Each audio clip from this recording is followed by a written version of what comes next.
السلام علیکم، میں آپ کا ہوسٹ حافظ حبیب۔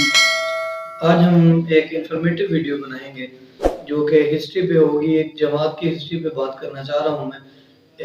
یہ ہسٹری جو ہے، میں آج جس ٹاپک پہ بات کروں گا وہ تحریک لبیک پاکستان، اس پہ بات کروں گا، اس کی ہسٹری پہ، اس کی ایویلویشن پہ، وہ کب بنی، کب وہ معرض وجود میں آئی، اس کے نظریات کیا ہیں، ان سب چیزوں پہ آج بات ہوگی۔ جب میں نے تحریک لبیک کو پڑھنا شروع کیا تو مجھے پتہ چلا کہ 2015 میں اس کی بنیاد رکھی گئی۔ اس وقت اس کے مقاصد مکمل طور پر صرف اسلامی تھے۔ اس کے مقاصد جو تھے وہ سیاسی کبھی بھی نہ تھے۔ اس نے سب سے پہلے، اس گروہ نے، جو علامہ ڈاکٹر آصف اشرف جلالی صاحب تھے اور خادم حسین رضوی صاحب تھے، انہوں نے مل کر یہ جماعت بنائی تھی۔ پیر افضل قادری صاحب بھی ان کے ساتھ شامل تھے اس وقت۔ تو ممتاز قادری اور شہباز تحصیل والے معاملے کے بعد یہ باقاعدہ ایک جماعت بنی، اور اس کے بعد 2017 میں یہ پاکستان الیکشن کمیشن میں رجسٹرڈ ہوئی۔ 2017 میں یہ رجسٹرڈ ہوئی۔ تو جب ان کی رجسٹریشن ہوئی، میرا ایک سوال ہے ٹی ایل پی کے لوگوں سے بھی، اگر مجھ پر کفر کے فتوے نہ لگیں تو میں یہ سوال ضرور کر دوں کہ جب جماعت بنی تھی تو تب جماعت کا نام تھا تحریک لبیک یا رسول اللہ۔ اب جب رجسٹریشن کی باری آئی تھی تو اس کا نام آپ نے یا رسول اللہ کیوں کٹوایا تھا؟ آپ نے تحریک لبیک پاکستان کیوں کر دیا تھا؟ مجھے پاکستان لگانے سے کوئی مطلب نہیں ہے، مجھے آپ کی اپنی جماعت کے نظریات سے یا رسول اللہ کا نام اپنی جماعت کی نام سے ہٹانے سے مجھے اختلاف ہے۔ بہرحال میرا اختلاف جو ہے وہ غلط بھی ہو سکتا ہے اور ٹھیک بھی ہو سکتا ہے، یہ میرا اختلاف ہے۔ باقی ان کی جو نظریات کی اساس ہے وہ ٹوٹلی، جب میں نے ان کو دیکھا تو ان کی ٹوٹلی وہ ریوالو کرتی ہے around Pakistan کانسٹیٹیوشنز article 295C۔ 295C ہے کیا؟ وہ بلیمفسی لا ہے۔ بلیمفسی لا کیا ہے؟ بلیمفسی لا میں ہم یہ کہتے ہیں کہ کوئی بھی شخص کسی بھی مذہب کو یا کسی بھی مذہب کے پیشوا کو یا خدا کو، خدا چونکہ ہم سب مانتے ہیں کہ ایک ہے، تو کسی پر بھی کوئی بھی ہتک آمیز کلمات نہیں کہہ سکتا۔ اگر وہ کہے گا تو اس کی قانون کے مطابق جو سزا ہوگی وہ اسے دی جائے گی۔ یہ اس کے نظریات میں، آئیڈیالوجی میں، نیریٹو میں، موٹیو کہہ لیں، پولیٹیکل پارٹیز کے موٹیوز ہوتے ہیں، موٹو ہوتے ہیں، ان کے موٹو میں یہ چیز شامل ہے۔ ان کے نظریات کی اساس جو ہے وہ 295C ہے۔ اچھا، آگے اس کی فردر جو ہے ہم پروگریس دیکھیں ٹی ایل پی کی، تو میرے نظر میں اگر پاکستان میں اسلام کے حوالے سے اگر کچھ چیزیں ہوئیں 2017 میں، چونکہ نواز شریف کی حکومت تھی تو اس دوران قادیانیت پہ بڑی بات ہوئی اور قادیانیوں کو اجازت دے دی گئی، مبینہ طور پر قادیانیوں کو اجازت دے دی گئی نیشنل اسمبلی کا ممبر بننے کی۔ ہم چونکہ پاکستان کے کانسٹیٹیوشن کے تھرو اگر دیکھیں تو پاکستان کے کانسٹیٹیوشن کے تھرو پاکستان کا سرکاری مذہب اسلام ہے، کیونکہ پاکستان کا نام اسلامک ریپبلک پاکستان ہے۔ تو اس نظریے کے تھرو دیکھیں تو اسلام کے عقائد جو ہیں وہ اس پہ اگر قادیانی پورے نہیں اترتے تو انہیں مائنورٹی کا کوٹا دے دیں، ہمیں کوئی ایشو نہیں ہے۔ آپ انہیں اسلام کی بیس پہ انہیں انٹری نہیں دے سکتے۔ اس چیز پہ ان کا پہلا دھرنا ہوا تھا۔ اب یہاں پہ بھی میرا ایک سوال ہے، نظریاتی ہے، میرا فلسفیکل سوال ہے۔ وہ سوال ممکن ہے کہ ٹی ایل پی کے لوگ اس سے اختلاف کریں گے، مجھ پہ چڑھائی کر دیں اس بات پہ۔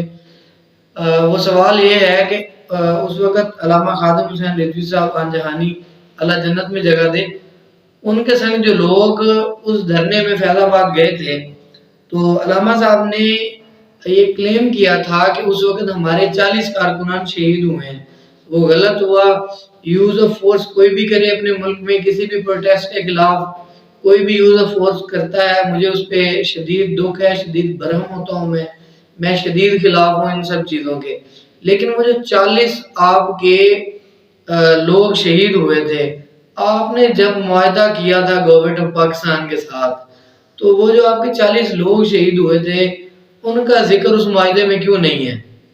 آپ جو لیڈر ہوتا ہے نا وہ اپنی پارٹی کے کارکنان کا باپ کی جگہ پہ ہوتا ہے، تو کیا آپ اپنے بیٹوں کو ایسے ہی چھوڑ دیتے ہیں کہ آپ کے بیٹوں کو کسی نے غیر قانونی، میں کہتا ہوں کہ وہ غیر قانونی طریقہ تھا، کبھی بھی میں تشدد کے حق میں نہیں ہوں، کوئی بھی جب ہم کو ہمارا پاکستان کا آئین اس چیز کی اجازت دیتا ہے کہ ہم کسی بھی ایشو پہ سیف نہیں فیل کر رہے، ہمیں لگتا ہے کہ ہمارے رائٹس کے اگینسٹ جا رہا ہے یا یہ کام کوئی بھی ہو وہ اگینسٹ دا لا جا رہا ہے تو ہم اس پہ پروٹیسٹ کر سکتے ہیں۔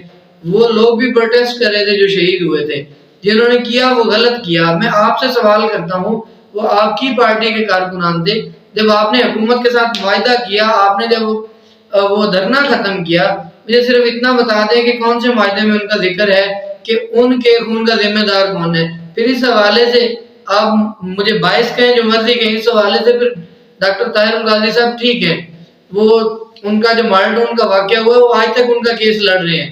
جہاں جہاں بات ہوئی تھی آرمی چیف جنرل رحیل شریف اس وقت کے، وہ ان کے پاس چل کر گئے تھے، ان سے ملاقات ہوئی تھی جب اسلام آباد کنٹینر میں ملاقات ہوئی تھی، تو اس وقت بھی انہوں نے کہا تھا کہ آپ ان کا کیس درج کریں، ان کی ایف آئی آر کٹوائیں۔ میں اٹھ جاتا ہوں، لاہور میں 3 دن کا ان کا دھرنا تھا، لاہور انہوں نے جام کیا تھا۔ مقصد کہنے کا یہ ہے کہ پولیٹیکل نظریات آپ کے ہیں، لیکن پھر آپ کو اسٹریٹجی بھی دیکھنی چاہیے کہ ہم اپنے کارکنان کا تحفظ کس طرح سے کریں گے۔